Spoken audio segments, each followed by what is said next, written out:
Hello. Today is May 22nd, 2022. A lot of twos in there, huh? I'm sure there's some meaning to that, some significance of some kind. Anyway, hope you're well. Recently, we did one of these having to do with meeting a person where he is or where she is. I might have done a few. I think we did a few. At any rate, we're going to continue with that topic right now. And we're going to develop a different thought that kind of is connected to that idea of meeting a person where they are. And it is that sometimes, at least sometimes, maybe always, we have no idea where another person is. Like, we're scratching our head, like, did you come from another planet? Were you just born yesterday? Like, we're really confused. Like, how?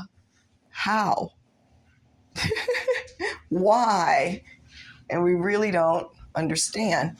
And like we said, probably that's always the way it is, that we don't really know where a person is coming from. But sometimes it seems more pronounced, just like really obvious to us that it's very difficult for us to wrap our head around how this person moves around in this place, and the kind of ideas going swimming around in their brain, and yeah, that's part of this experience. And what that has to do with meeting a person where they're at is that, in cases where it's not so obvious to us that our way of being is very different from another person, or let's start that again. In cases where it's not so obvious, we can maybe apply some of the ideas that we mentioned in the other post. But when we're at this point, when we're in this situation with another person, meeting them where they're at simply means not even trying to we can't really put ourselves in another person's shoes anyway, but don't even think about it. Don't think about the shoes. Don't think about the shoe size. Don't think about the this, that, and the other thing. It is what it is. As some other person that we're dealing with right now has some ideas that to us seem kooky, or it's just, and we don't want to waste our time and our energy trying to comprehend something that really may be incomprehensible to us. Now, again, the reason for this is that each of us has a unique experience in this place. And even though we may share some similarities and some of the circumstances that we have gone through, excuse me, something in my throat. We are a separate individual from who they are in this place, and that our environments are going to be unique, okay? Because the people in our circle have their own energies and their own conditioning and their own baggage that they're bringing to the table when we're interacting with them. So that gets in the mix. Our responses to those people, whether the experiences are fantastic or abysmal, is that the word? Whatever those experiences are, they're so unique to us because our sensitivities are unique. I'm so sorry, guys. So all the way around, we're dealing with people from a completely different perspective than where they're coming from with their things.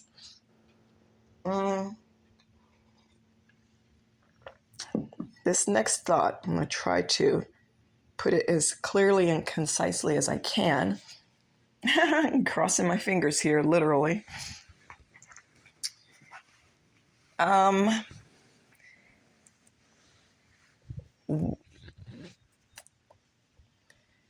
So I've had experiences with people. We mentioned this in one of the previous recordings that we did. I'm not sure which one. Maybe it'll come back to me. So I have an experience with a person, and I'm going to draw conclusions about that person based on previous experiences I have had with other people. And on and on and on it goes. All right. But also, we don't use that word very often, but according to the understanding right now of the speaker, we all feel inadequate in some way. And we're not talking about the face we put on, the mask we wear when we're around other people. We're talking about in those quiet moments when there's nothing going on and we're not proving a point or showing up in the world. We're talking about within ourselves, there's this feeling of incompleteness or imperfection. We're not quite there yet. And I would say, again, that we all carry this feeling.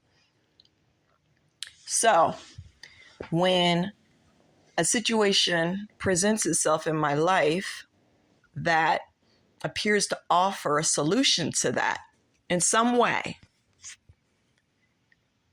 what am I going to do? Duh. I'm going to grab that thing and say, thank you, Lord. The answer to my prayers. And that could be another person coming along and where I feel insufficient in some way. And they seem to be the answer to a prayer. And they come along and boy, oh boy, how tight am I going to hold on to that relationship? Or whatever, it could be anything, but we're going to put it as a relationship right now.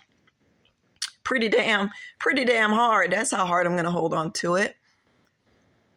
Because it makes the empty part feel better. Feel, it's like, yeah, okay. That part of me that feels imperfect, now you see it, the levels going up now. And this is just going on inside of me. We're not saying this is an actuality that is, something you can test under a microscope or whatever like that. This is just my own experience. And so when I wake up in the morning, what's the first or second thing I'm thinking about?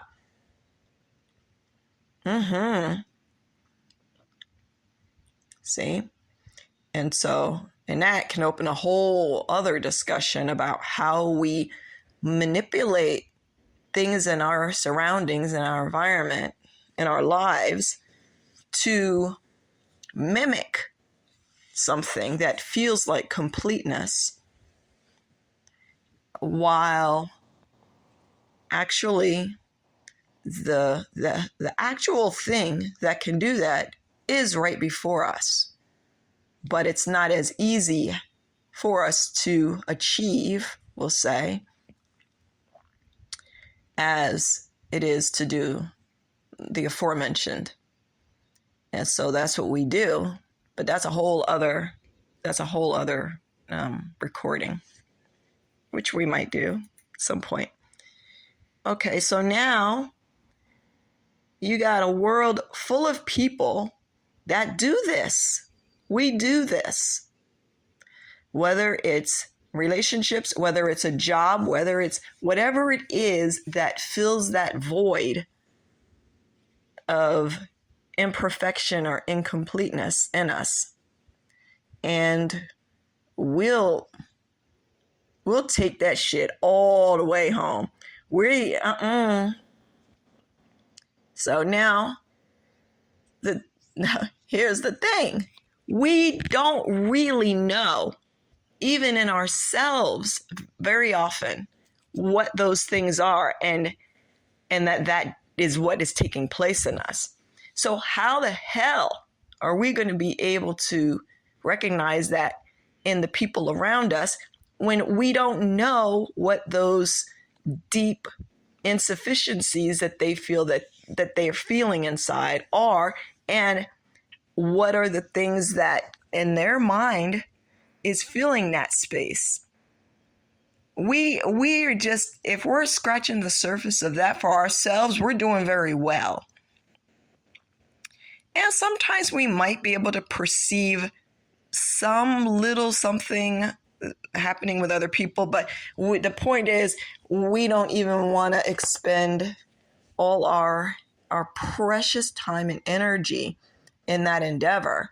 It's not really our business. Our business is to meet people where they are and work on our thing, because our thing is a full enough plate. And it's like we mentioned a moment ago, just learning what makes us tick. That's quite a project. And being ready to roll our sleeves up and do the thing that is required to actually bring it, instead of manipulating all the circumstances around us to bring us this, to mimic this feeling of completion within us, is more than a full-time job. It's a lifetime job. But many of us, because the society, at least in the West, this is where I reside right now, society, the world around us is more than happy to provide those Band-Aid applications for us, or whatever, those fake remedies, those, what do you call that? That, like, the sugar pill that they give out and stuff. It's not really the medicine. It's psychosomatic. Is that what you call it? The effect is like, it's not really the cure. It's not really the answer or the solution to the emptiness that we might be feeling. But our mind is so powerful that we believe that it is. And so, but because it's not, what happens is, it's an addiction. It becomes an addiction to us, and we develop a dependency on the relationship or the situation to keep that monster away, to keep that emptiness from growing again, which it will, because the application we're using is not true. It's just, like we said, it's just a mind thing that we're doing. And so it runs dry, and then we feel like we're having withdrawals. You really do. And if you've gone through this, which if you're a human being walking on the planet, you probably have gone through that, where you've developed a dependency on something or someone or some situation. And then when it looked like that thing was moving away from you, that feeling, that kind of panic, like a drug user not getting his fix. And that shows you right there that something is not quite right about this, because and that's another recording we can do at some point. Human beings, this is a whole other thing, but basically, we're not supposed to give our power over our power. We have power. We really do. It's a potential for power. Call it that. And we hand it over when we make ourselves dependent or a slave, really, to some other thing to lift us up, even if it's imagination lifting us up. We give up the power that we have, but the power is like that hero's quest. It's not something that's just handed on us on a silver platter like that. Here you go. Here you go. Nuh-uh. It's a quest. And that's the going within thing. And understanding that it's a task that we have to undertake if we're going to experience the real, if we're going to experience the true fulfillment and not this fake stuff that we keep on taking like a fix of drugs that's keeping us okay for a while. So anyway, get back to the subject. This is getting long. The original subject of meeting a person where they're at. So because each of us is moving around this place in that situation somewhat, the degrees, the level is going to be different for all of us, but we understand that it's really a waste of our time and energy for the third time to really contemplate too much how other people are coming to the conclusions they're coming to and how they're living their life the way they're doing and all that stuff, when we're just, we're not really capable of being able to do that. And for some people, meeting them where they are simply just means letting go of any idea that we have of doing that thing and just letting them do their thing and we do our thing. And that's how we meet them where they are, is just releasing any idea of trying to, and for sure trying to fix it. We are so well past trying to fix other people, it ain't even funny. But that's what we wanted to share today. So hopefully that was informative to someone out there. And we mentioned some other subjects in this recording that we will develop at some point. But for today, we just want to wish you much love, as always. Bye.